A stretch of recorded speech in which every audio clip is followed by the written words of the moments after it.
Assalamualaikum warahmatullahi wabarakatuh. Perkenalkan, nama saya Mata Ramadhani dari kelompok 2 Sosiologi. Saya Aini Kurotain dari kelompok 2 Sosiologi. Perkenalkan, nama saya Rifa Rahmansyah dari kelompok 2 Sosiologi. Saya akan melakukan penelitian kualitatif tentang metode guru dalam membentuk karakter dan metode belajar siswa. Saya Mata Ramadhani dan saya bersama Pak Yana.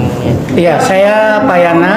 Di sini saya bersama dengan Pak Riono. Perkenalkan, nama ibu siapa? Ibu Hesti Sulistiarini. Silakan, ada yang bisa saya bantu? Ya Pak, mulai dari identitas dulu ya Pak. Bapak itu mengajar pelajaran apa dan di kelas apa Pak?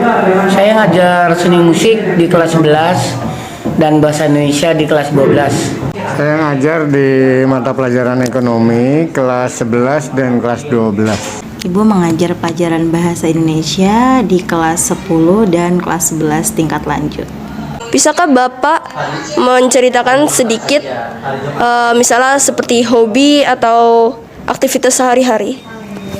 Aktivitas saya selain mengajar, saya di wakil bidang kesiswaan. Hobi Ibu apa ya? Baca novel, baca komik, nonton drakor, stalking Instagram. Udah. Kalau masalah hobi ya sampai hari ini ya hobi seni masih ada, masih musik masih ada gitu. Bagaimana pendapat ibu saat mengajar di sekolah ini? Pendapat Ibu ya? Setiap hal yang kita lakukan itu kan pasti ada suka dukanya ya. Ibu di sini sudah sekitar 3 tahun lebih, hampir 4 tahun. Jadi menyenangkan karena Bapak Ibu guru juga bersahabat di sini, kemudian anak-anaknya juga anak-anak yang baik. Misal ada yang susah diberitahu ya paling sedikit aja. Tapi Ibu senang sih ngajar di sini. Ya anaknya dinamis, ada yang pendiam, ya ada juga yang nyeleneh-nyeleneh. Tapi yang nyeleneh-nyeleneh itu ya mudah-mudahan sih ada waktunya dia bercanda, ada waktunya juga serius. Tapi pada umumnya harus serius pada saat guru lagi menerangkan. Apa saja kendala yang Bapak alami selama mengajar di sekolah ini? Kalau kendala yang dialami ya ada beberapa ya, datangnya dari kesiapan peserta didik gitu ya, mereka dalam pembelajaran. Kemudian yang kedua ada ketidaksiapan dalam hal sarana prasarana yang dimiliki oleh peserta didik. Jadi kalau saya harus mengajar misalnya menggunakan HP, nah anak-anak tidak semuanya memiliki HP. Kemudian yang ketiga, kadang juga kendalanya ada di sarana sekolah. Jadi misalnya saya lagi mengajar menggunakan LCD, kemudian dan lain-lainnya, ternyata di ruangan itu tidak ada LCD-nya, sehingga anak-anak harus mencari di bagian sana LCD-nya. Nah, sementara kadang LCD itu jumlahnya terbatas, sehingga tidak bisa menggunakan juga karena sudah dipakai oleh guru lain. Kendala ya? Paling misalnya kalau dari segi sarana prasarana sih kadang Ibu ngerasa masih harus ditingkatkan lagi. Kemudian anak-anak juga harus lebih konsentrasi dalam belajar gitu, karena kadang kan males, terus kalau di sekolah itu ngantuk gitu. Ya kendalanya ya kadang-kadang kan berbenturan dengan jam pelajaran yang lain, terutama pelajaran olahraga. Kadang-kadang pas lagi ngajar belum ganti pakaian, saya mau ngomelin ya karena memang dia harus minum dulu, istirahat. Itu aja sih kendalanya. Yang lainnya anak-anaknya sih baik-baik. Pendapat Bapak tentang perilaku sama karakter siswa yang kurang baik itu gimana Pak? Ya kalau yang kurang baik itu kita serahkan ke guru BK. Terutama kita laporkan dulu ke wali kelasnya. Tapi sampai saat ini kalau yang memang sifatnya insidentil gitu ya, yang memang di tempat ada sedikit miskomunikasi, ada perbedaan, ya saya selesaikan hari itu juga dan kita clear hari itu harus selesai. Kalau karakter siswa yang kurang baik, ini mau dilihat dari apanya nih? Karena di dalam pendidikan itu kan seharusnya seluruh peserta didik kan dianggap baik ya. Tetapi barangkali yang dianggap tidak baik di sini adalah anak-anak yang berkali-kali melakukan pelanggaran tata tertib kedisiplinan sekolah. Ya, jadi kalau hanya sekali 2 kali barangkali belum termasuk anak yang tidak baik. Tetapi kalau sudah berkali-kali, sudah dinasihati, sudah diproses pembinaan dan lain-lain, tapi masih melakukan pelanggaran, berarti ini anak termasuk salah satu kriteria anak yang belum baik gitu. Karakter itu kan terbentuk karena keluarga, bisa dari lingkungan juga ya, dengan teman-temannya. Jadi kalau misalnya karakter siswa kurang baik, dicari dulu akar permasalahannya apa sih yang buat dia seperti itu. Jadi kita selidiki dulu, jangan judge dulu anak-anaknya. Baru nanti kita berikan nasihat, kemudian kita bimbing supaya karakternya menjadi lebih baik gitu. Bagaimana cara ibu menyikapi siswa yang sering terlambat mengumpulkan atau bahkan tidak mengerjakan tugas? Tidak mengumpulkan tugas ya. Biasanya paling kita sering nagih aja itu. Jadi lebih usaha gurunya tuh lebih untuk memberitahukan, kamu belum loh di PR ini belum dikerjakan, tugas ini belum gitu. Jadi lebih banyak ditagih, kemudian kalau misalnya tidak dikumpulkan juga nanti kita beri tambahan tugas untuk mereka. Kalau untuk peserta didik yang suka tidak mengerjakan tugas ya mungkin dia harus diberikan bimbingan ya, sebab ada anak yang memang tidak mengerjakan tugas karena dia tidak tahu, tapi ada juga yang memang dalam pembelajarannya dia tidak mau mengikuti pembelajaran itu sehingga selalu tertinggal. Nah seperti itu, sehingga pasti anak ini akan agak sukar mengejar ketertinggalan dari tugas-tugas yang diberikan oleh Bapak Ibu guru. Kalau sikap saya tetap saya panggil, saya tegur, kemudian kita cari solusi. Contohnya kan sampai hari ini juga masih ada anak yang nggak bawa pianika misalnya pada saat pembelajaran seni musik. Ya tapi kita nggak diemin, kita cari solusinya gimana nih, anak emang di rumahnya nggak punya atau memang malas, tapi ternyata rata-rata memang dia memang nggak punya. Nah kita carikan, alhamdulillah di sini ada beberapa ini. Dan kalau memang dia tetap malas, ya resiko dia, kita tawarkan maunya apa. Ya alhamdulillah sih anak-anak ini mudah-mudahan juga sadar diri lah. Lalu apa tindakan yang Bapak lakukan jika ada siswa yang pergi ke kantin di saat jam pelajaran, terutama saat jam pelajaran Bapak? Kalau saya sih sejak awal sebenarnya sudah komitmen kepada peserta didik ya, bahwa kalau mau ke kantin ya sebelum saya berarti anak harus izin kepada guru yang sebelum saya masuk. Tapi setelah saya masuk, anak sebenarnya tidak saya izinkan untuk keluar masuk kelas, kecuali dalam kondisi terdesak karena misalnya ke kamar mandi. Itu pun saya kasih waktu misalnya 2 menit gitu ya. Nah kalau ke kamar mandi lebih dari itu, jangan-jangan dia ke kantin, mampir kemana gitu kan, seperti itu ya. Jadi sebenarnya tergantung dari kejujuran anak itu sendiri sih, kan kelihatan kalau anak itu mau ke kamar mandi atau ke kantin ya. Tapi andai kata ada yang benar-benar ke kantin ya, kalau misalnya dia memesan atau membeli sesuatu ya sudah, anggap aja dia suruh ngabisin makanannya, minumannya di kantin, tapi dianggap tidak hadir. Nah kalau mau seperti itu ya silahkan. Saya sih biasa-biasa aja, paling anaknya saya panggil dulu ya. Tapi gini, saya sebelum ngajar itu ini bisa disaksikan sama kakak kelas yang lain. Jadi sebelum saya ngajar, saya harus lihat dulu nih bangku kosong nih, anak ini kemana. Apakah memang sakit atau memang lagi di luar. Kalau misalnya ada yang bilang masih di luar, saya tungguin dan saya panggil kepala kelas, saya suruh dia keluar dulu ya. Saya nggak perlu tidak apa-apa, tapi kalau memang anak itu sekali, jangankan 2 kali, sekali aja memang mau kayak begitu, saya suruh dia di luar selamanya.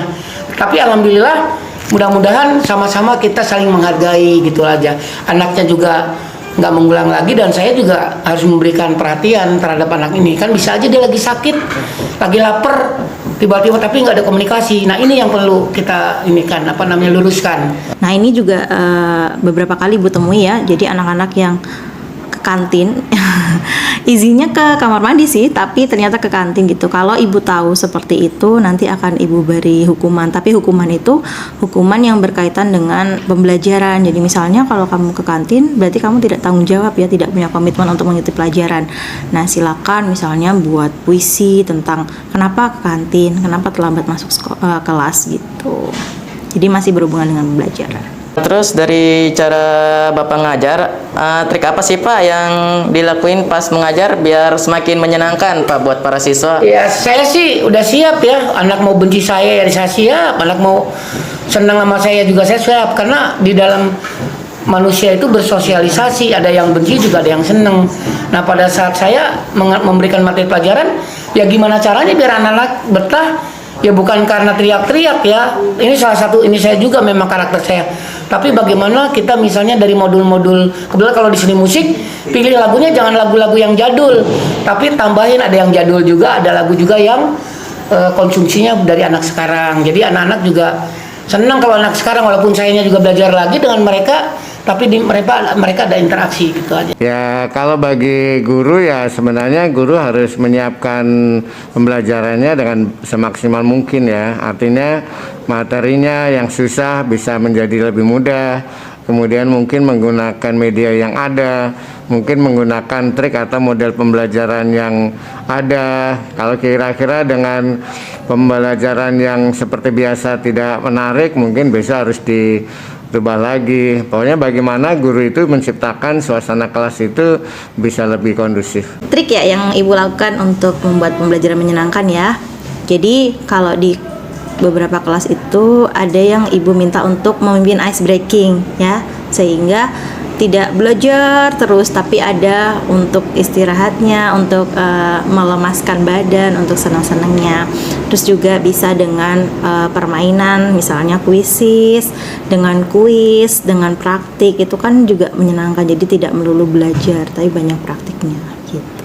Bagaimana untuk menjadi seorang guru yang profesional dan berhasil dalam mendidik karakter siswa ya dengan baik? Sebenarnya agak susah ya menjadi guru yang profesional, tapi semuanya bisa dipelajari. Pada dasarnya guru harus tahu porsinya sebagai pendidik. Nah, sebagai pendidik itu kan dia harus melaksanakan tugas-tugasnya itu secara benar dan baik gitu ya. Jadi itu yang dibilang dengan profesional. Jadi memang selain dia menguasai materi pelajaran, dia juga harus menguasai model-model pembelajaran dan bagaimana mengelola kelas itu. Kalau guru profesional itu udah panggilan ya, panggilan jiwa. Jadi kalau guru yang profesional itu bukan kita yang, tapi kita berusaha bagaimana menjadi guru yang baik gitu aja. Kenapa? Karena tugas guru itu bukannya mengajar tapi mendidik. Makanya saya sering lebih banyak marahnya. Tapi marahnya ya bukan marah kepada anak, tapi justru agar mendidik anak lebih baik lagi. Kalau mengajar kan cuma ngasih pelajaran, gurunya keluar, terserah mau bisa mau apa. Tapi saya pengen anak di dalam kelas juga sama-sama bisa menerima apa yang saya berikan. Dan hari itu aja, ya kan? Dan bukan hanya hubungannya dengan pelajaran saya, misalnya dengan sikap dia main game di dalam kelas. Ya kalau mendidik itu kan harus berubah. Gimana caranya? Bukan hanya pelajaran saya saja, tapi semua pelajaran dia juga harus menghargai gitu loh. Kalau kita mau membentuk karakter siswa, berarti kita harus bisa mencontohkan terlebih dahulu gitu. Jadi contoh untuk anak-anak bagaimana sih misalnya berlaku sopan itu seperti apa, kemudian menyapa itu seperti apa, terus bagaimana kita bisa jujur dalam bertindak. Jadi dari kita dulu untuk membentuk karakter anak itu kita mencontohkan dulu gitu. Pertanyaan terakhir nih Bu, apakah ada cara khusus dari Ibu lakukan untuk membentuk karakter siswa? Kalau Ibu sih tadi ya, jadi contohkan dulu ke anak-anak, kemudian baru misalnya di dalam kelas kita memberikan motivasi ke mereka. Kemudian Ibu beri nasihat juga harus jadi anak yang baik, anak yang jujur, punya karakter yang baik, karena dahulukan adab sebelum ilmu gitu. Jadi kalau misalnya kita punya adab, kita punya karakter, pasti nanti ilmunya juga akan mengikuti. Tapi kalau misalnya kita berilmu tidak beradab, ya percuma gitu. Saya rasa pengalaman sih yang paling penting. Ya, anak itu kalau sering kita berinteraksi, ini kayak sekarang nih latihan. Saya mah tergantung anak dan anak yang ada kemauannya ini aja nih, anak ada yang kemauannya. Yang lainnya udah di WA, udah di apa, nggak mau hadir, nggak apa-apa. Berarti anak yang mau belajar dan mau bekerja sama dengan saya ini anak-anak ini. Anak-anak bisa jadi apa? Saya rasa feeling aja, feeling perasaan aja. Bagaimana kita minimal kita mencontohkan dulu, ya kan? Kalau kita nyuruh sholat, kitanya juga nggak sholat, ya itu bahaya. Ya kan, kita datang jangan telat. Kitanya datang lebih awal di kelas gitu loh. Kalau dibilang membuat peserta didik berkarakter baik, sebenarnya semuanya dilaksanakan dengan sesuai aturan aja gitu ya, kedisiplinan dijalankan, komitmen dilaksanakan. Jadi kalau dari awal sudah ada komitmen di kelas, nah kemudian dijalankan dengan benar, kemudian berkelanjutan gitu ya. Jadi guru tidak bisa bekerja sendiri atau melaksanakan sendiri, tapi juga peserta didik harus bagaimana dia terhadap komitmen yang dibuat antara guru dengan peserta didik. Jadi harus ada kerjasama antara guru dan murid gitu. Ya iya. Oke Pak, sekian ya Pak dari untuk Bapak dari penelitiannya. Terima kasih ya Pak. Oke, sama-sama. Terima kasih Pak Aryono sudah menyempatkan waktunya untuk diwawancara. Sukses ya. Makasih Pak.